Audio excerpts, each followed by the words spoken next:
Picture this, you're in a sleek wine bar. The glass in your hand costs $20, but the wine inside, the same stuff you'd find in a $5 bottle down the street. Yet here you are savoring every sip, convinced it tastes better.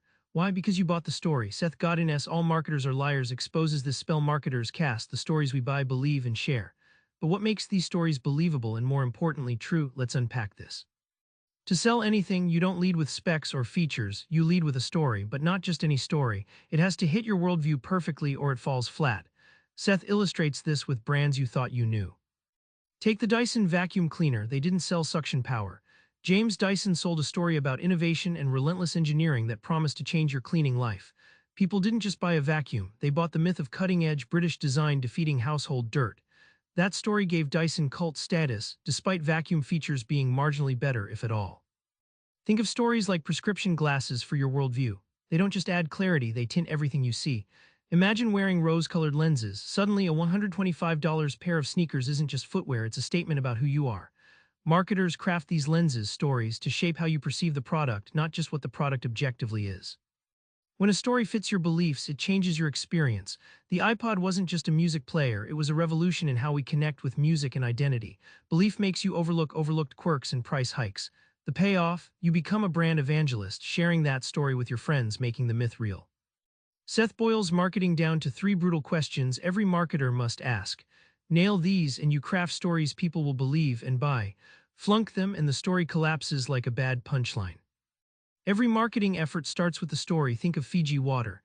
Its story isn't about being bottled water, it's a tale about a pristine, untouched island spring, a taste of paradise in your hand. This story invites us to believe we're buying rarity and purity, not just filtered water and plastic. That story is the doorway to everything Fiji sells. But a story without belief is like a boat without oars, useless. People judge stories quickly based on their values and experience. If your tale jars with what they hold true, it's dead in the water. Marketers are like magicians. Their trick fails if the audience suspects the illusion. That's why knowing your audience's beliefs is non-negotiable. Finally, truth matters. Marketers aren't just spinning yarns. Crossing into fakery means losing trust forever.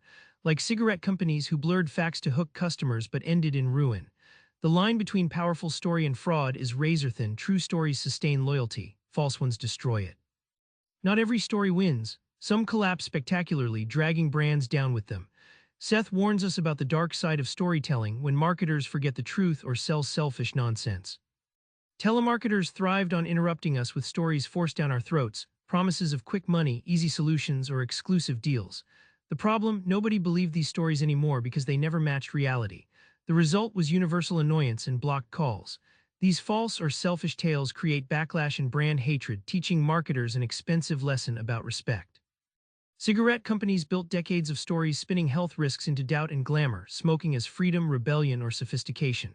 These stories weren't just misleading, they cost millions of lives and shattered trust. It's the ultimate warning. Storytelling without conscience corrodes the market long-term, turning customers into casualties and brands into pariahs. On the flip side, authenticity is a brand's oxygen. Look at Patagonia, which tells a story of environmental stewardship and backs it with real action. That authenticity fuels customer loyalty like nothing else. When the story aligns with truth and values, it becomes a force for good, not just sales. It's a reminder that stories aren't just marketing, they're a contract with your audience. Remember that wine glass scene? The story made you savor that cheap wine like it was a royal vintage. That's the magic Seth Godin reveals. Successful marketing is storytelling that feels true enough to believe. So next time you market or buy, ask yourself, what's the story here? And does it line up with truth and your audience's worldview? Try telling your next pitch as a story your friends would swear by, not just a list of features. Subscribe for more book summaries like this one.